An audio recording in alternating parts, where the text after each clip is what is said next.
Yo mga pre, Manny Pacquiao, hinahamon si Tank Davis, umakyat sa 145. Lalabanan daw niya. Puta, bubugbugin lang siya noon. Nakita niyo ba, napaka ano nun, di ba? Lakas sumuntok, knockout artist yun eh. Sa tingin niyo kaya niya? Kaya ni Manny Pacquiao yun? Ako 50-50 ako dyan mga pare Yun nga, given the fact that si Tank Davis napakabata pa, di ba? Ano ko, bata pa si Tank Davis. Pero si Pacquiao, although matanda na, may time siya para mag-practice, di ba? Hindi katulad dati. Kasi ngayon, wala na siya sa politika, di ba? Yung 50% ako naman duda din ako kay Tank Davis. Kasi alaga to ni Mayweather. Baka puro kabado yan na naman ito. Baka marathon nung ituro sa inyo ito eh. Kasi Mayweather nakatalo kay Pacquiao eh. So, strategy ways. O, takbo. Baka ganun puro gawin din nun, di ba? Malamang yan sa malamang. Pero kung kunyari kung sa 147 talagang dudurugin ni Manny yan, 'di ba? Kumbaga kung hindi na magka-catch up si Manny do sa 145, 'di ba? Kumbaga kasi masyado nang gipit yung 145 para kay Manny. Tapos matanda pa siya. Pero kung dun sa 147 tapos si Davis yung medyo mag-a-adjust, pupulbosin ni Manny Pacquiao yan. Ganyan yung gagawin. T-Rex arm. Oo. Di ba man? 145. Ano, kapakyaw ba ko? Nugulpin niya Pacquiao sa 145 yun. 145 catch weight niya yun di ba? Catch weight niya daw eh. Catch weight. Kasi masyadong mababa si Tank Davis eh. Tank So Davis, parang akyat si Tank tapos si Pacquiao bababa ng 145. So mas bibilis si Pacquiao, experience si Pacquiao pre, ng taon na yun eh. Dekada, quarters. Ilang taon na ba yun? 25 years Ganun na yata. nag-boxing yun eh, oo. So yun, experience. Tapos kilala naman natin si Pacquiao na napakatibay ng pangat saka ng katawan. Isipin mo si Margarito na 45, gulpi si sa akin gulpi talaga si Tank Davis doon. Ang bilis ni Pacquiao kahit sabihin mong 40, nasa 40 plus na ngayon eh. Tsaka experience nga ni Pacquiao, iba rin.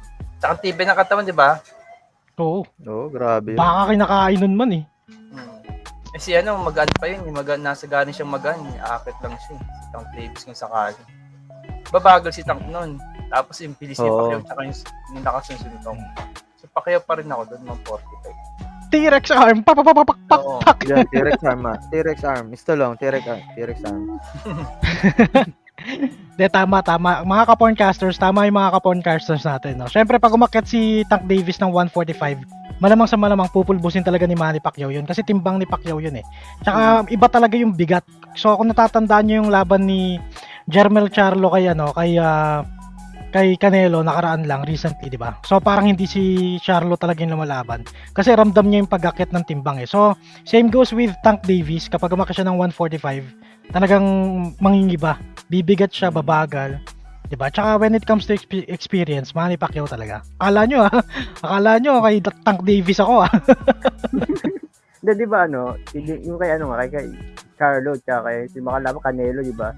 Expected ng marami, mananalo daw si Charlo. Kasi mas bata, mas fierce, medyo maganda yung pinapakitang laban, yung mga past fight niya, di ba?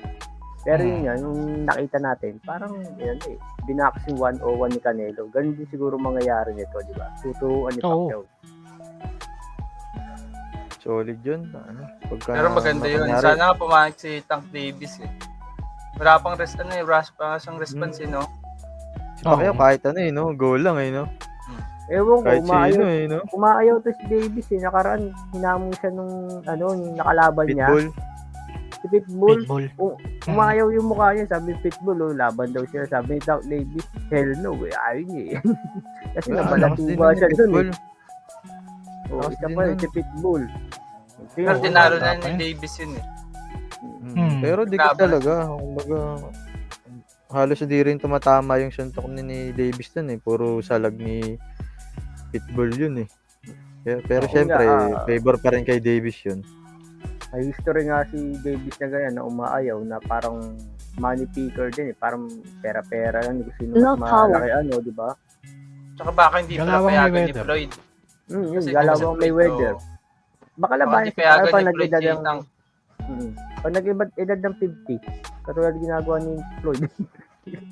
Baka pag 50 years old si Pacquiao, dito na sa lalaban. Siyempre, tapos Pero naalala ko mga pre, yung sinabi nga ni Istolong, no? Si Margarito nga no, puta, pinakain din ng suntok dati si Manny Pacquiao yung round 6, no? Kayang-kaya ni Pacquiao eh. How much more? Baka hindi ramdamin ni Pacquiao yung suntok ni Tank Davis man, no? Galing sa baba lang. Wala talaga. Hindi talaga mararamdaman yun. Napakagaan eh. Tsaka halos Pacquiao, di ba? Sabi nga ni, sino ba yung huli nakalaban nito? Sinabi kay Pacquiao, para daw bato yung kamay ni Manny. Iba daw kung Parang iba daw plaster kung daw. tumama talaga. Oo. Para may plaster daw. Si Turman yun, pre. Si Turman, di ba? Si Turman. Sabi na Oo. Turman, hindi naman yung sinabi parang plaster. Kaso iba daw talaga kung tumama. Parang bato daw talaga. Ang bigat pa niya. Kaya nga. Pero kung talagang matutuloy yung laban na yun, sana yung bigyan yung mga fans ng magandang laban, di ba? Ang baga yung walang takbuhan, no? Yung walang yakapan. Bawal tumakbo, no? Pangit nun eh. Wala, puro ilag, puro takbo. Parang wala. Hindi na naman mag-enjoy yung mga di ba? Hindi natin Si Pacquiao gustong bigyan ng mga magandang laban yung mga fans eh.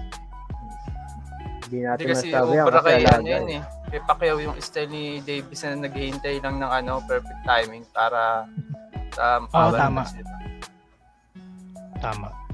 So ang gagawin niya, baka tumakbo si Tank Davis nun. Malamang. Wala naman si Pacquiao Panalo naman. na. Susugurin siya na susugurin. So good. Panalo na kagad sa pointing, no? Oo. Pero maganda yun, sana nga matuloy eh.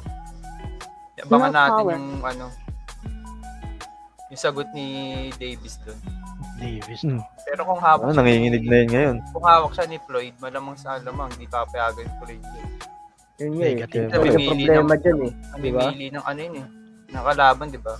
Oo.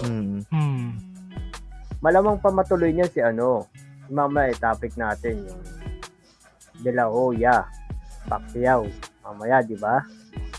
Ano yun, exhibition? Low power. Mamaya topic natin yan. Expect natin na Ay, may De La rumor Hoya. ba? May rumor? Si De La Hoya mismo. Naghamon lang si De La Hoya. Naghamon. Sabihin Ayos na natin yun, dito yun. Ready naman. Pwede, sige, yun nga. 7 minutes pa lang to eh.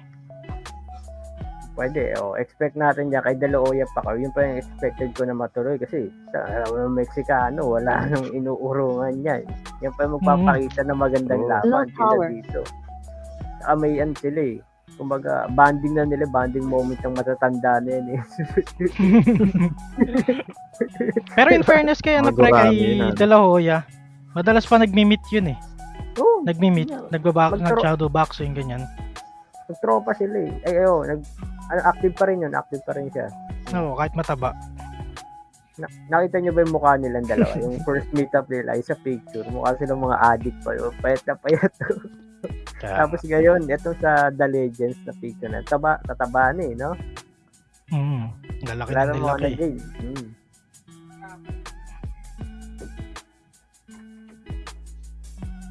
Mabalikan natin pre kung si Tank Davis at saka Manny Pacquiao mag-meet sa 135 o 130 sa timbang ni Tank Davis. Sa tingin nyo, pag de-dehydrate si Manny Pacquiao, kaya ni Manny Pacquiao yun?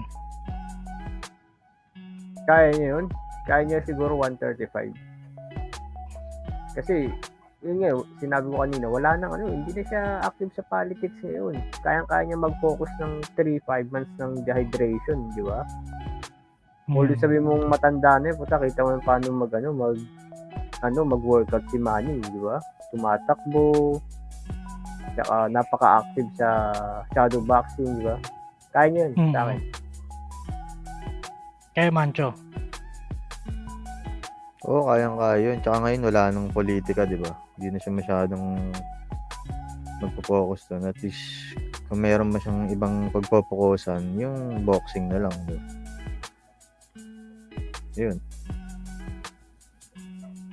Si Arman man, di ka marinig man. But 30, no? 130 ata si ngayon eh. Diba Oo, 130 to 35. Si Tank. Bababa si Pacquiao ng halos 12 ba, no?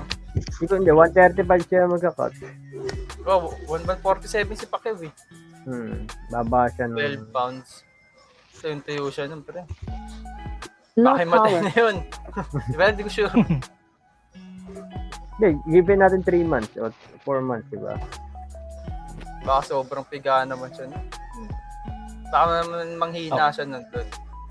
Baka gulpi na siya nun. Sobrang Sabagay. ano yun eh. Laki nun. Si Pakizari kasi No nagsabi ng ng weight din. Na hanggang kaya niya lang talaga 145. Siguro alam niya na yun 145. sa katawan niya. Alam niya na ayun yung pinaka-ideal weight na pwede niyang ibaba. Doon siya komportable, no? 135 parang masyado na kasing malaki. Totoo. Tama si Stolong doon, matutuyo talaga si ano rin doon, si Manny Pacquiao, no. Parang lalabas noon De La Hoya Pacquiao way back, no. 'Di ba may rehydration clause sila noon. No power. Ang hirap pa naman ma-dehydrate lalo na sa mga fighters pre. Alam niyo yun, ewan ko kung napanood niyo na yun na ang huling nare-rehydrate sa katawan ng tao ay yung utak. So basically Oh, pag yeah. nag-dehydrate yung mga fighters, tapos magkakaroon para Performance kasing may mo. layers. Oo, tapos may Pektado. layer nga sa utak na pag tinamaan ka kaagad, ang tag dito, mabilis yung concussion mo. Dahil nga merong dehydrated din yung utak mo eh. Oo. Kumbaga parang may awang sa skull mo tsaka sa utak. No Ayun yung sabi power. ng mga UFC fighter.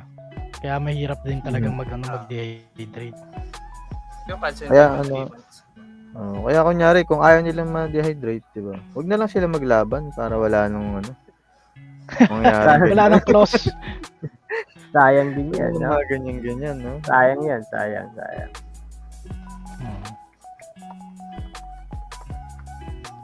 Eh, wala yun na nga, tayo no? madagdag ah. Di ba? Di No ba? power. Okay na yan. Kung may mga ideya, kung may mga gustong sabihin yung mga subscriber natin, di ba?